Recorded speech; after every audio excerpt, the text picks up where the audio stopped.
Aleluia, glória a Deus. Vamos dar início a mais um culto de celebração, Senhor. Vamos entregar essa quarta-feira nas mãos do Todo-Poderoso, aquele que vive, que reina, aquele que é presente, o Deus Emanuel, o Deus conosco, que intervém na nossa história, que se preocupa conosco. Esse Deus vivo, esse Deus poderoso, Ele está aqui neste lugar. E Ele deseja te alcançar onde você estiver, do jeito que você estiver. O Espírito Santo, o Espírito de vida, o Espírito da verdade, deseja te alcançar. Se você se encontra sentado, em pé, ajoelhado, Deus está olhando para você, dentro de você. E o desejo de Deus é que o nosso coração esteja disponível para Ele reinar em nós, dentro de nós. Deixa Deus reinar sua vida. Deixa Ele governar, deixa Ele administrar a sua vida, a sua família, a sua casa. Amém, Jesus. Abra sua casa para Jesus entrar e ser o administrador por excelência. Deixa Jesus, o Verbo que se fez carne, habitou entre nós, administrar o seu coração, em nome de Jesus, amém? Senhor Deus e Pai, nós te louvamos, te exaltamos nesta noite tão maravilhosa. Aleluia. Entregamos, Senhor, as nossas vidas no teu altar. Toma cada coração, perdoa as nossas falhas, nossas dificuldades, Senhor, nossas fraquezas. Ajuda-nos a contemplar a tua face, ó Deus. Pai, nós nos achegamos diante de ti, Senhor, com o nosso coração, clamando de ti a misericórdia, a graça, o amor, o perdão. Ajuda-nos a te amar e amar a tua palavra cada vez mais e mais, ó Deus.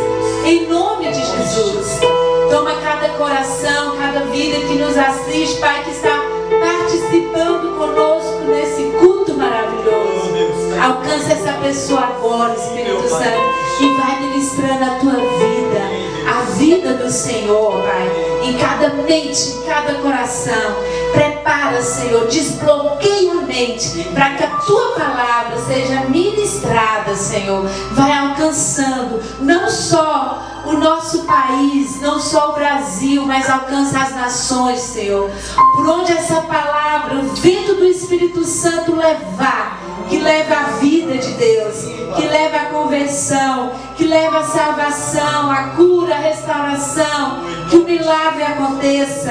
E quando nós estivermos aqui louvando o Senhor, Pai, que o teu milagre vai alcançando cada casa, cada coração e cada vida, Deus, trazendo a semente do amor em cada coração, a semente da paz, da salvação, da conversão, da mudança de vida, Pai. Em nome de Jesus. É assim que nós oramos, crendo no teu infinito e grande amor. Em nome de Jesus. Amém? Vamos louvar o Senhor junto com o nosso irmão Gabriel, Carlos e Bruno. Que Deus abençoe em nome de Jesus. Louvamos o teu nome, Jesus. Aleluia.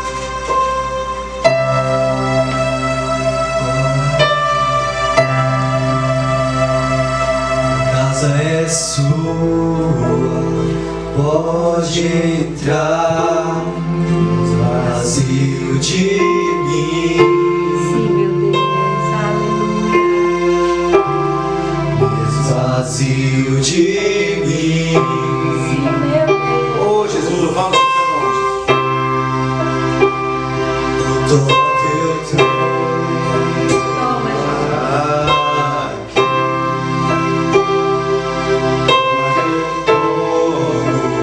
Vem reinar, nós queremos te ouvir.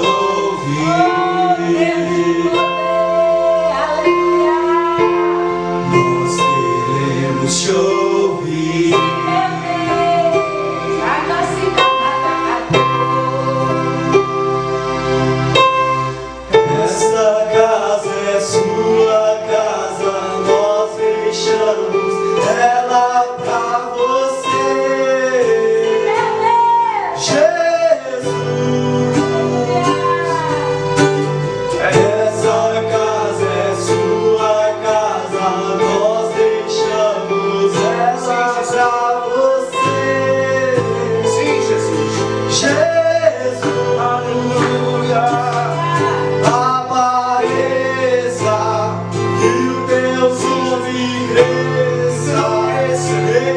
este lugar.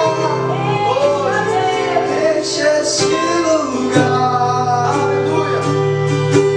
Apareça e o teu nome cresça. Vem incendiar. Sim, Jesus. Vem incendiar. Essa casa é sua casa, nós deixamos ela pra você. Nossos corações são teus, Jesus. Jesus, aleluia. Essa casa é sua casa, nós deixamos ela pra você. Jesus, apareça, que o teu nome cresça, enche este lugar, enche este lugar. Apareça, que o teu nome cresça, vem incendiar, vem incendiar. Essa casa é sua casa, nós deixamos ela pra você. Jesus. Amém, Pai. Aleluia. Obrigada, Jesus. Louvado seja o teu Louvado seja o teu santo nome. Obrigada, Senhor. Amém, glória a Deus. Louvamos o teu nome, Jesus. Amamos a tua presença. Te pedimos que o Senhor se faça presente também na casa, juntamente com aquele que nos acompanha neste momento. Que a tua bênção repouse sobre a vida de cada um, é o que nós te pedimos. Em nome de Jesus, Senhor. Que o Senhor encha de vida aqueles que nos assistem. Em nome de Jesus. Amém. Glória a Deus. Cumprimento a todos com a graça e a paz do nosso Senhor Jesus Cristo. Louvamos a Deus pela sua presença. Amém. Aleluia. Eu gostaria de pedir aos irmãos que abrissem a palavra do Senhor lá em Romanos capítulo 6. Amém. Romanos capítulo 6. Nós estamos estudando a palavra do Senhor com base no tema a predestinação de Deus para nós. E estudando todo o livro de Romanos, não é? Para nós podermos entender. Lemos lá em Apocalipse sobre as taças da ira de Deus. E percebemos que há pessoas que vão passar por essa ira e há pessoas que não vão passar por essa ira. Que tipo de pessoas passarão então por essa ira? Que tipo de pessoas então não terão a paz de Deus dentro delas, não poderão usufruir da segurança da vida eterna? Que pessoas são essas? E que pessoas são essas que seguirão a verdade até o fim? Pessoas que realmente usufruirão da presença de Deus na eternidade. Com base nisso, nós estamos a falar sobre a predestinação de Deus para nós. Falamos sobre isso no capítulo 8. Falámos no capítulo 10, capítulo 11, capítulo 1, 2, 3, 4, 5 e hoje vamos falar um pouquinho aqui no capítulo 6, apenas a nível introdutório, porque na verdade eu quero ir já para o capítulo 9, que é um capítulo muito interessante quando se trata deste tema, porque muitas das vezes nós acreditamos, somos levados ao fazer uma leitura deste texto do capítulo 9, fica parecendo que Deus preparou uns para o inferno e outros para o paraíso. Pessoas que vão para o inferno e pessoas que vão para o paraíso. E nós já temos percebido que, na verdade, não se trata de fulano A ou fulano B, mas o tipo de pessoas que habitarão o paraíso e o tipo de pessoas que habitarão o inferno. Então vamos lá, Romanos capítulo 6 e vamos para o versículo 15. Versículo 15 em diante. Peço à pastora para ler para nós, por gentileza, pastora. Aleluia, glória a Deus. Diz assim a palavra do Senhor em Romanos, capítulo 6, a partir do versículo 15. Exato. E daí? Havemos de pecar porque não estamos debaixo da lei? E sim da graça? De modo nenhum. Não sabeis que daquela a quem vos ofereceis como servos, para a obediência desse mesmo a quem obedeceis sois servos, seja do pecado para a morte ou da obediência para a justiça? Mas graças a Deus, porque outrora escravos do pecado, contudo, viestes a obedecer de coração a forma de doutrina a que fostes entregues. E uma vez libertados do pecado, fostes feitos servos da justiça. Falo como homem por causa da fraqueza da vossa carne. Assim como oferecestes os vossos membros para a escravidão da impureza e da maldade para a maldade, assim ofereceis agora os vossos membros para servirem a justiça, para a santificação. Porque quando éramos escravos do pecado, estáveis isentos em relação à justiça. Naquele tempo que resultado colhestes somente as coisas de que agora vos envergonhais, porque a fim delas é a morte. Agora, porém, libertados do pecado, transformados em servos de Deus, tendes o vosso fruto para a santificação e por fim a vida eterna. Porque o salário do pecado é a morte, mas o dom gratuito de Deus é a vida eterna em Cristo Jesus, o nosso Salvador e Senhor. Amém. Então, queridos, em primeiro lugar, eu gostaria... Nós, como discípulos de Jesus, nós temos a obrigação de vigiar, fazer como as virgens prudentes. Lembra lá da parábola das virgens prudentes? Então nós precisamos vigiar, porque de repente o noivo aparece. E nós precisamos não ser apanhados desprevenidos. Então essa coisa, eu já sou salvo, então não importa aquilo que eu faço, eu posso fazer as coisas erradas porque afinal de contas eu já sou salvo. Isso não é bíblico. Aliás, isso não tem base bíblica. E o apóstolo Paulo aqui está alertando os romanos, dizendo, olha, não deem espaço ao pecado, continuem firmes. Continuem firmes. Eu falei isso lá atrás no capítulo 2 e volto a frisar aqui. Não é? E aqui ele está dizendo, olha, o salário do pecado é a morte. O que é que vocês escolheram das práticas erradas? Somente aquilo que agora vocês se envergonham. Mas façam a prática das coisas boas, obedeçam a Deus, porque disso vocês escolherão a vida. Amém. Se realmente nós fôssemos salvos uma vez e salvos para sempre, não teríamos a necessidade de permanecer firmes. Muito bem. Vamos agora passar. Esse é o primeiro alerta que eu gostaria de deixar. Nós temos por obrigação zelar pela nossa fé, zelar pela nossa santificação, zelar pela nossa seriedade na presença de Deus, para que quando Jesus vier nós não sejamos apanhados desprevenidos, desatentos, distraídos, com coisas que de repente não colaboram em nada para a nossa fé, não edificam. Então precisamos estar atentos com aquilo que falamos, com aquilo que pensamos, com os sentimentos que alimentamos, com as práticas que temos, com aquilo que assistimos, com aquilo que ouvimos, com aquilo que fazemos, com os julgamentos que fazemos, com as acusações que fazemos e também com a dedicação que buscamos a Deus. Precisamos estar atentos, precisamos ter a nossa lâmpada cheia de azeite. O azeite representa intimidade com Deus, unção do Espírito Santo. Muito bem, vamos lá para Romanos capítulo 9 então. Uma vez que já entendemos isso, então se não existe, então por que é que Romanos capítulo 9 nos apresenta? E hoje eu gostaria de falar sobre o subtema Jacó e Esaú. Nós precisamos entender sobre isso, né? Para então aprendermos sobre a palavra de Deus. É uma coisa que tanto gera polêmica. Eu disse que chegaríamos aqui ao capítulo 9. Eu fico muito feliz por poder falar disto hoje, porque gera muita paz no meu coração citar as Escrituras Sagradas, né? Em primeiro lugar, queridos, nós precisamos entender que quando o povo estava aqui vivendo, o apóstolo Paulo estava escrevendo estas cartas, o que eles tinham era aquilo que nós hoje chamamos de Antigo Testamento. Então, por exemplo, aqui neste tempo, João ainda não tinha escrito o Apocalipse.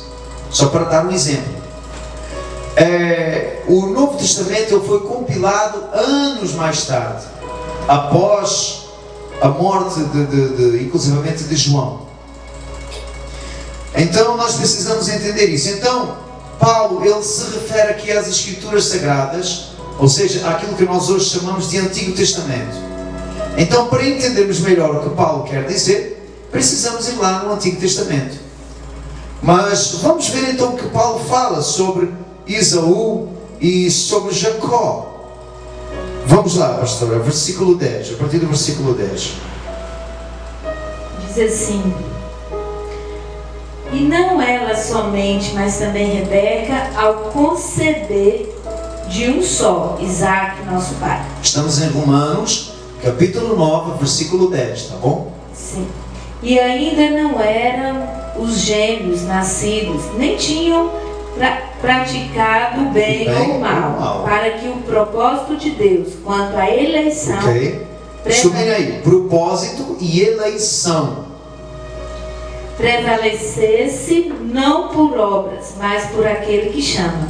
Já foi... Ok. Subir aí, propósito e eleição. E depois, aquele que chama.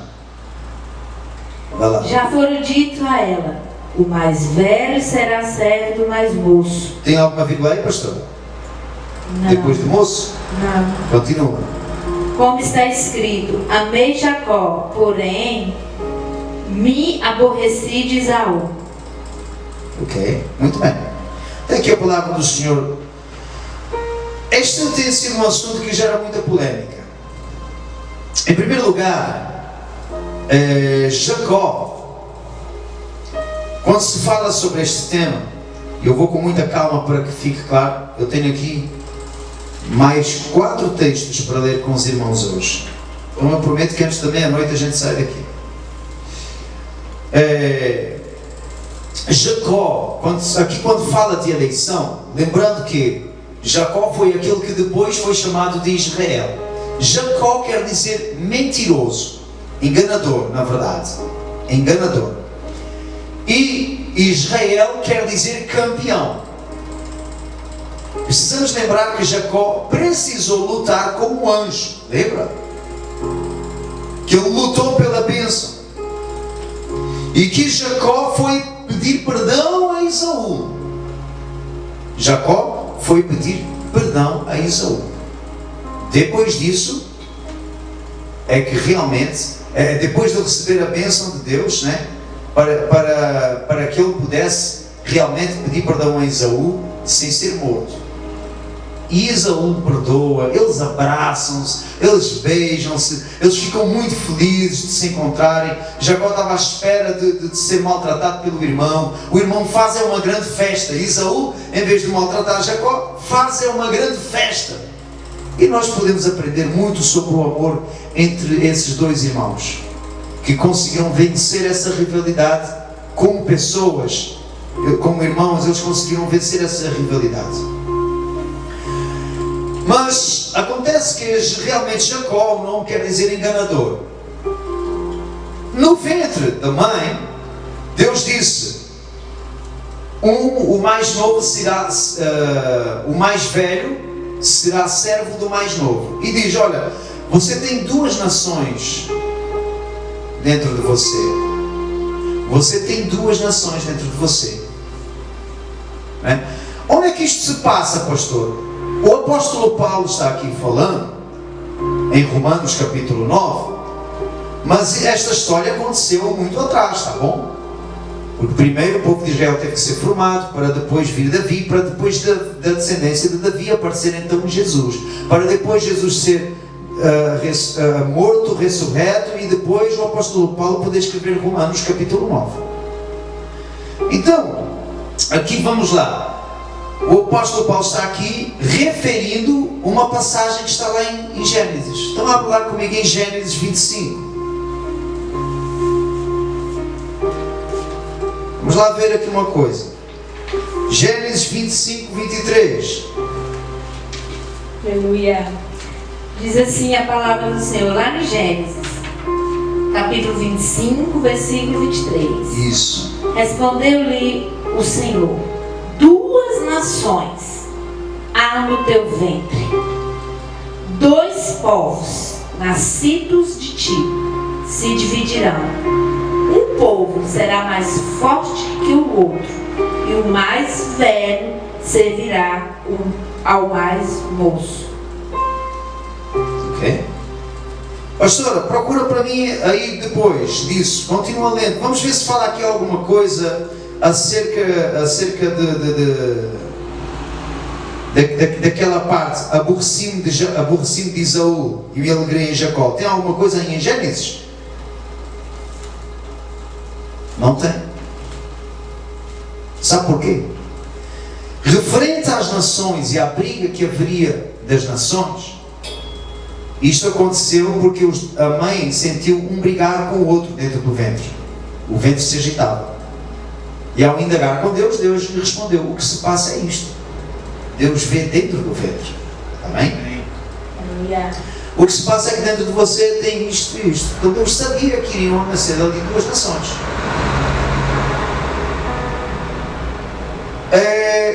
Lembrando que Deus fez Abraão sair lá da Mesopotâmia, de Ur dos Caldeus, para dali dar descendências e descendências até chegar aqui a Jacó e a Esaú. Né? Então eles são netos de Abraão. Deus disse para Abraão que ia fazer nascer um grande povo dele, e havia uma grande promessa. Se você for ler no capítulo 9 de Romanos, Paulo está falando sobre a promessa. Sim. Que promessa é essa? A promessa que Deus fez a Abraão, o avô deles. Olha que fantástico. Então Deus fez uma promessa a Abraão que ele teria uma descendência enorme. Agora, da sua descendência, Deus tinha que escolher de onde, qual deles é que iria dar a essa descendência a Israel, a Abraão. E Deus, para dar essa descendência, para criar esse povo, Deus escolheu então Jacó. Mas é interessante que, se você for ver em outra parte, você vai perceber que Deus não desprezou Esaú. Deus se aborreceu da atitude de Esaú, sim. Mas já lá vamos. Porque quando fala de aborrecimento, não está falando em relação à pessoa de Esaú. Está falando em relação ao povo que era descendente de Esaú, os chamados Edomitas. Por isso nós precisamos ter cuidado com as afirmações que fazemos, que às vezes nós falamos muito sobre coisas que não conhecemos. Se queremos falar de coisas profundas, precisamos estar atentos para não falar besteira.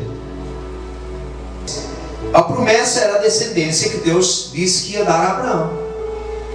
Qual dos dois? Um deles teria que ser eleito para isso. E Deus escolheu então Jacó. Escolheu Jacó. E Esaú, ele foi guardado por Deus, porque quando Israel foi para entrar na terra prometida, uma coisa que Deus disse foi: vocês vão passar por Edom. Os Edomitas eram os mesmos que é a mesma coisa que os filhos do irmão de Jacó, de Esaú. Então os filhos de Esaú eram chamados de Edomitas, né? Então é falado assim: olha, você vai entrar lá e você vai passar por lá, porque lá é um lugar estratégico, o Monte Edom.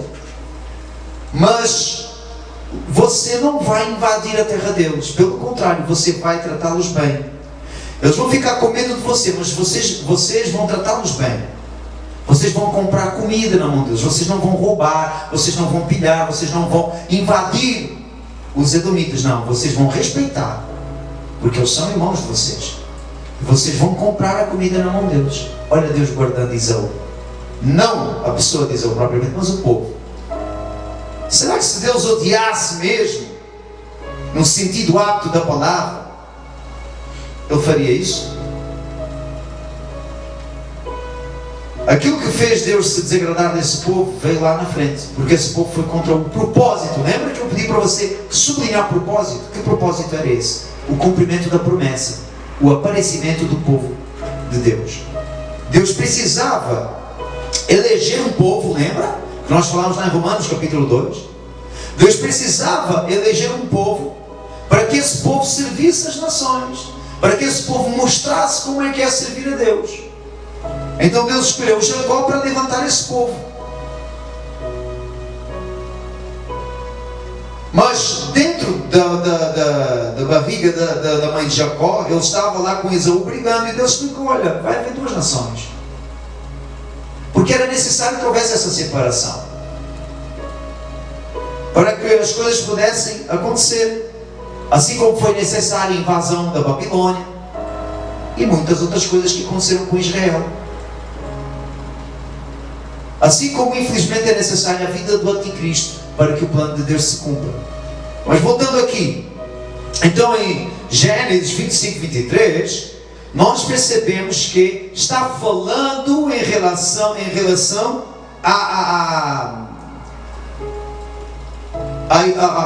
às duas nações. Então Deus escolheu ali para sair uma nação de um e uma nação do outro. E da nação de Jacó iria, então, claro, depois nascer Israel. Mas aqui Deus não disse isso. O que Deus disse aqui foi que havia duas nações, ponto final.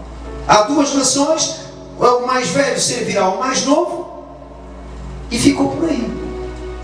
Você pode procurar aqui em Gênesis que não vai encontrar essa coisa que desde o ventre da mãe Deus escolheu um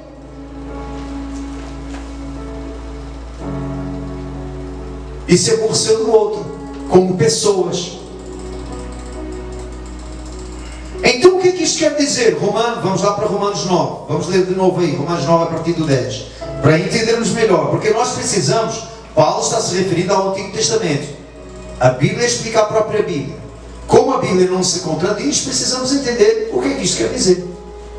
Estes assuntos são mais profundos, por isso que nós precisamos ter cuidado com as afirmações que fazemos. Não dá para fazer isto com uma leitura rasa de uns 4 ou 5 versículos para defender aquilo que nos agrada.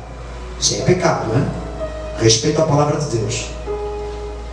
Vamos lá, versículo 10, pastor. Romanos capítulo 9, versículo 10.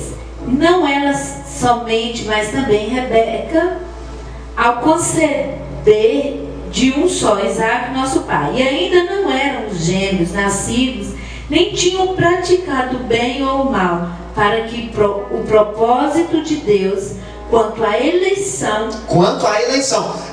O propósito de Deus quanto à eleição, não é quanto à salvação. Quando a Bíblia fala no Novo Testamento em relação à eleição dos santos, é a mesma coisa. Eleitos para quê? Eleitos para serem povo de Deus, para ensinarem os outros, para serem luz do mundo e sal da terra. Não é eleito para ser salvo e glória a Deus, agora posso aprontar tudo o que eu quiser. Porque o Filho do Homem não veio para servir, para ser servido, mas para servir e dar a sua vida a favor de muitos. Lembra? Então o propósito da eleição é servir. O propósito da eleição é mostrar que existe sim um Deus Todo-Poderoso. Mostrar que Jesus morreu por nós. Esse propósito da eleição, então, neste sentido, aqui qual é que é? É no sentido da criação de um povo. Então, para que o propósito de Deus em relação à eleição, ou seja, em relação ao surgimento de um povo a partir de Jacó, para que esse propósito não fosse frustrado, estas coisas aconteceram. Mas você não vai ver Deus predestinando uns para o inferno e os outros para o paraíso. Muito bem, vamos lá. Será que o pastor está a mentir? Lê lá mais um pouco, pastor. Quanto à eleição, prevalecesse não por obras, mas por aquele que chama. Já foram dito a ela: o mais velho será servo do mais moço. como está escrito: amei Jacó, porém me aborreci de Israel. Por que é que aqui Paulo está fazendo ênfase? Me aborreci de Esaú. Então quer dizer, não é por obras, mas afinal é por obras, mas afinal já não é por obras de novo? É porque não é pelas obras que nós somos salvos. Nós somos salvos pela fé em Jesus. Aleluia. Mas quem é salvo pela fé em Jesus naturalmente produz boas obras. Amém. As obras, elas não é que elas te levam à salvação, mas elas demonstram se você é salvo ou não. Não quer dizer que você é salvo, então não precisa dar bons frutos. Jesus disse: conhecereis as árvores pelos frutos. Então vamos lá. Vamos lá, pastora. Já lemos Gênesis 25, 23. Vamos lá para Malaquias 1, 2 e 3. Malaquias foi escrito muito depois de Jacó e Esaú terem morrido. Olha o que é que vai ser dito aqui. O amor do Senhor por Jacó. Malaquias capítulo 1, a partir do versículo 1. Isso. Sentença pronunciada pelo Senhor contra Israel. Contra Israel? Como assim? Mas Deus não ama Israel? Então, mas Deus não disse que ele tinha odiado, era Esaú, e agora está lançando sentença contra Israel? Mas ele não tinha sido predestinado? Está vendo como não bate? Está vendo como não bate? Não dá certo. Cuidado, hein? Vamos lá, versículo 2. Contra Israel por intermédio de Malaquias. Eu vos tenho amado, diz o Senhor, mas vós dizeis: em que nos tens amado? Não foi Esaú irmão de Jacó? Disse o Senhor. Para aqui está falando dos dois irmãos. Todavia amei a Jacó, porém aborreci a Esaú. Por que aborrecia Esaú? Olha agora o que é que vai falar, presta atenção. Porque agora já não vai estar mais falando dos dois indivíduos, mas de dois povos, da descendência de um e da descendência do outro. Continua, pastor. E fiz dos seus montes uma assolação e dei a sua herança aos chacais do deserto. Por quê? Se Edom diz: fomos destruídos. Deixa eu só explicar aqui. Edom são os filhos de Esaú, tá bom? Sim. Edom diz: fomos destruídos, porém tornaremos a edificar as ruínas. Então diz o Senhor dos Exércitos: eles edificarão, mas eu o destruirei. E Edom será chamado terra de perversidade e povo contra quem o Senhor está irado para sempre. Os vossos olhos o verão, e vós direi: grande é o Senhor, também fora dos limites de Israel. Ok. Por que é que Deus fala isto? Você quer saber? Nós já lá vamos. Porque quando Babilônia invadiu Israel, quando Babilônia invadiu os judeus, sabe o que aconteceu? Aqueles judeus que tentavam escapar, os edomitas, ou seja, o povo de Esaú, a nação que Esaú deu origem, o que eles fizeram foi que eles ficaram nos caminhos, nas encruzilhadas, espreitando e esperando aqueles que escapavam da invasão para os devolver à Babilônia, ou então pior, para os matar. Foi por isso que Deus se aborreceu de Esaú, mas de Esaú no sentido do povo. Lembra quando é falado a casa de Davi? Casa de Davi não é referente a uma casa onde Davi morava. No Novo Testamento, quando mostra que Jesus é da casa de Davi é descendência, família, povo de Davi. Tem muito isso. Aqui na Bíblia nós precisamos entender essas coisas. Tudo, as coisas têm contexto. Nós não podemos retirar textos do contexto para agradar aquilo que nós queremos entender. Então vamos lá. Já lemos Malaquias, capítulo 1, versículo 2 e 3. Gênesis 25, 23. Mas vamos lá agora, pastora, para Ezequiel. Sim. Ezequiel 25, versículo 12 em diante. 12 ao 14. 12, 13 e 14. Observa aqui o que é que acontece. Se realmente eu estou a falar a verdade ou se eu estou a mentir. Ezequiel capítulo 25, a partir do 12. Diz assim: profecia contra Edom. Repara, lá atrás era a ira de Deus, ou a repreensão de Deus contra, o castigo de Deus contra Israel. E agora é profecia contra Edom. Vamos entender porque é que Deus se aborreceu de Esaú. Porque é que Deus se aborreceu dessa nação? Não é da pessoa de Esaú. Esaú já tinha morrido há anos. Vamos lá ver aqui. Assim diz o Senhor Deus, visto que Edom se houve vingativamente para com a casa de Judá e se fez culpativa. Ezequiel 25, 12.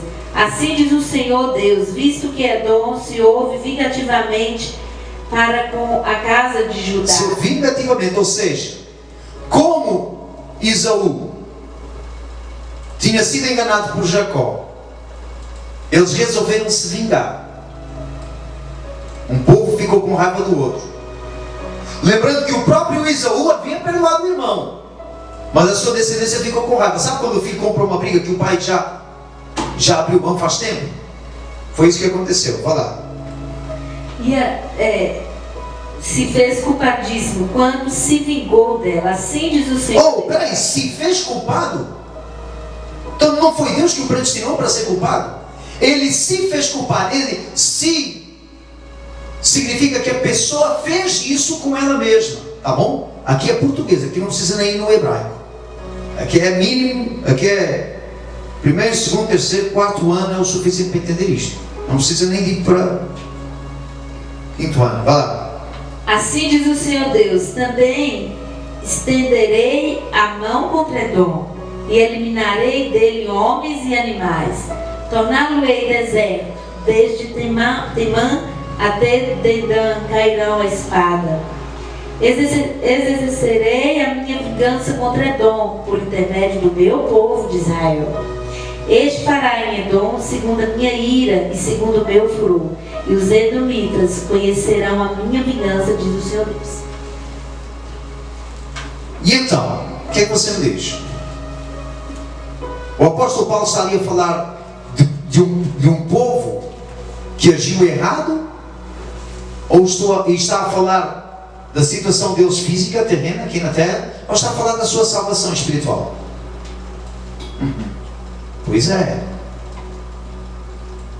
Precisamos entender as diferenças entre as coisas. Então, resumindo, vamos lá de novo a Romanos, capítulo 9, que é para entendermos melhor. Vai lá, pastora, Romanos capítulo 9, versículo 10, em diante. E não era somente, mas também Rebeca, a conceber de um só Isaac, nosso pai. E ainda não eram gêmeos nascidos, nem tinha praticado bem ou mal. Para que o propósito de Deus quanto à eleição prevalecesse não por obras, mas por aquele que chama. O propósito de Deus, novamente, de eleger aquele povo. Porque o apóstolo Paulo está aqui a falar de aqueles que são eleitos. O apóstolo está aqui a falar dos judeus. Você vai perceber que ele está a falar aqui dos judeus. Ele está a dizer, olha, os gentios, eles podem não ser judeus na carne, como povo, como raça, mas eles são judeus espirituais. Eles fazem parte do Israel de Deus. Eles fazem parte do povo eleito por Deus espiritualmente. Essa eleição tem a ver com o povo. Não tem a ver com pessoas sendo eleitas umas para o inferno, outras para o paraíso. Está bem? Isto aqui, basta ler o livro de Romanos completo para entender que não faz sentido. Vamos lá, continua, pastor. Ok, deixa só por aí.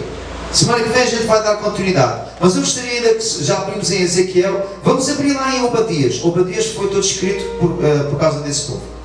Obadias 1:8. Vá lá, vamos lá entender isto. Diz assim, Obadias, capítulo 1, versículo 8. Os pecados e o castigo de Edom. Vamos lá entender porque é que eles foram castigados. Não acontecerá naquele dia, diz o Senhor, que farei perecer os sábios de Edom e o entendimento do monte de Esaú? Do monte de Esaú. Não, está vendo aqui que não está falando de Esaú, mas está falando do povo que habitava naquele lugar. Porque Esaú já tinha morrido na carne, filho. Esaú, Jacó já tinham sido mortos e enterrados há muito tempo. Aqui está a falar das gerações posteriores do povo. Está falando do povo. É a mesma coisa quando nós, na nossa cidade, nós falamos: olha, o povo lá de fulano, olha, a casa de fulano. Não quer dizer que é o fulano especificamente, mas é aquele povo, aqueles indivíduos. Vamos lá, pastor. Os teus valentes, ó Temã, estarão atemorizados para que do monte de Esaú seja cada um exterminado pela matança.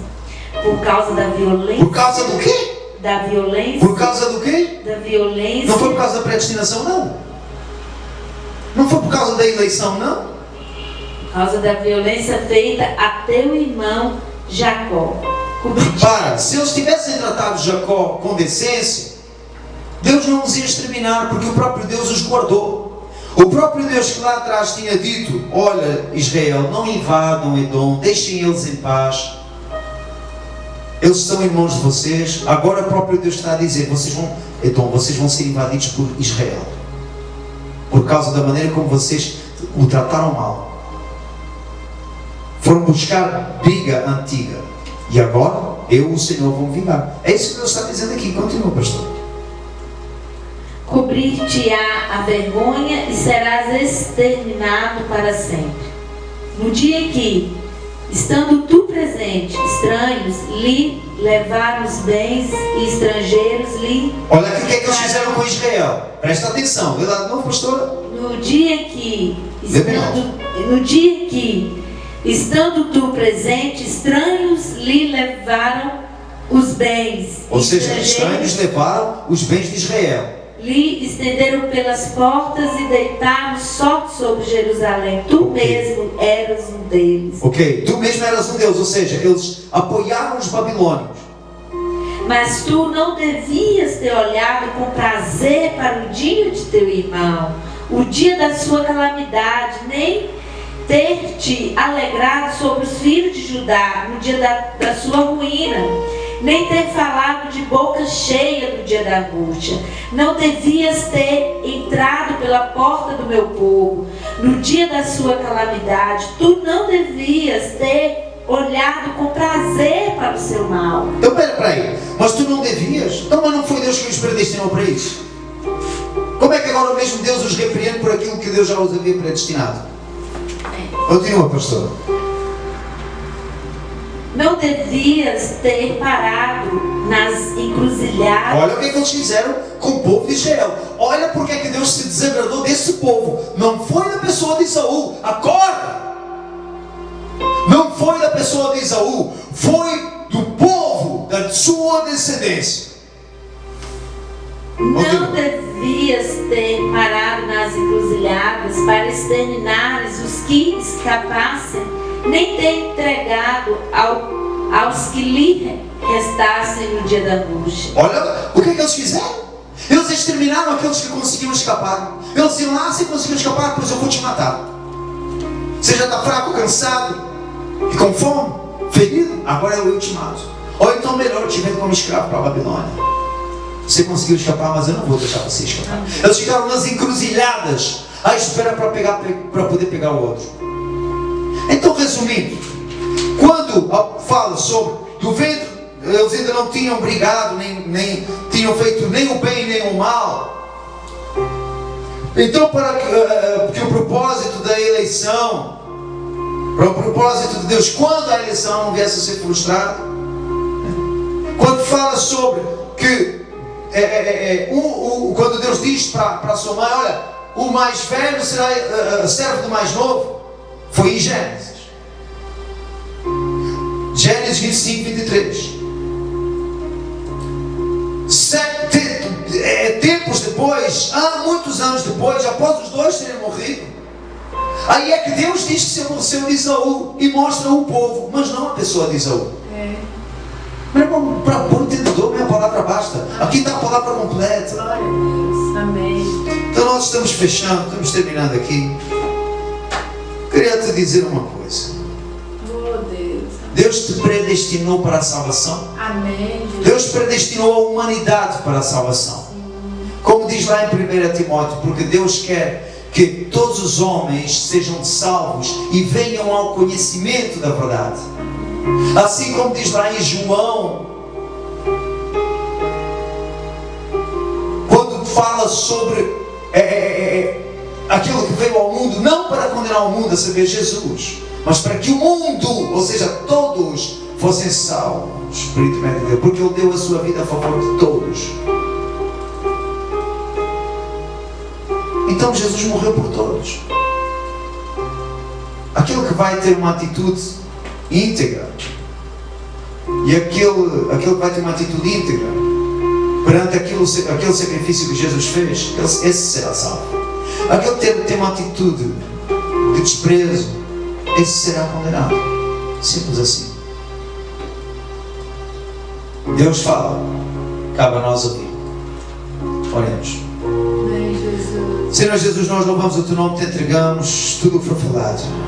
Sabemos que ainda há muito para dizer aqui em relação a Romanos 9. Mas Te agradecemos pela luz do Senhor brilhando aqui. Senhor, que jamais venhamos abrir espaço para falácias ou distorções da Tua palavra, mas que a Tua verdade brilhe.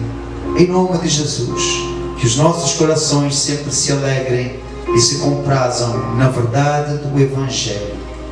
Nós exultamos na verdade do Evangelho, porque é nela que nós esperamos e aguardamos pela volta do nosso Senhor Jesus, que virá para vir buscar a sua igreja. Ensina-nos, ajuda-nos a mantermos-nos firmes, porque o salário do pecado é a morte, mas o dom gratuito de Deus é a vida eterna em Cristo Jesus. Obrigada, Deus. Então, Senhor, ensina-nos. Ensina-nos a Tua palavra, Deus. Ensina-nos a ficar firmes, como as virgens prudentes. É o que nós te pedimos e te agradecemos, em nome de Jesus. Amém. Saiba você que Deus já preparou o destino para você. Ele preparou o destino. A pergunta que eu tenho para você hoje é: você aceita esse destino? Que você possa aceitar e receber o Senhor Jesus na sua vida. Amém? Que o amor de Deus Pai, a graça de Jesus Cristo e a doce comunhão do Espírito Santo sejam sobre a tua vida hoje e eternamente. Fica com Deus e que você seja cheio de vida. Amém. Deus abençoe.